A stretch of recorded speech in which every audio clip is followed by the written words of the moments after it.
qağaşda qağaşlar. Mən nə bilim, ona gözlərim zəiflik baxır vaxtlar.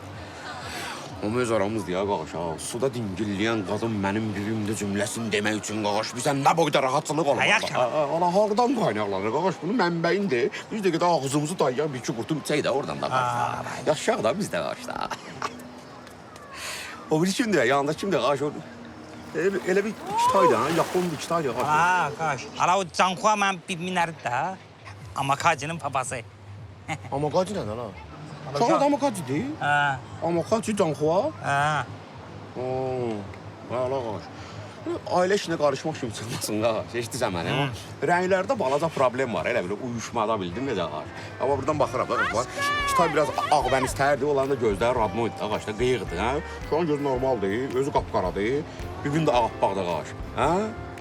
Ala, gözümü qaçırdım ay. Ala, bu boyda söhbəti gətir minmada bağlamısa qağaş. Hə? Görmürəm minmad verim qağaş.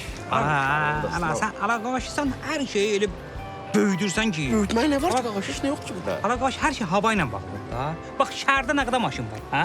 Şəhərdə nə qədər maşın var? Milyondan çox maşın var. Hərəsinin qulşitindən nə qədər tüsü sıxırır. Təzə məlumatdır qağaş. Nə qədər zavodlar var, qaş, Sumqayıtda, Bakıda, hə? Nə qədər tüsü buraxırlar. Qaş, hava pozulub da ala da. Hava pozulub da, onu elə bibim də yaşlı adamdır da ala da. Qarışıb da o içəridə, yəni pozulub bəlkə başıyırsan. Bibim pozulur qağaş. Ala bibim pozulub idi, bibimin içində də qaş, yəni o hormonlar zatar pozulub da qaş da.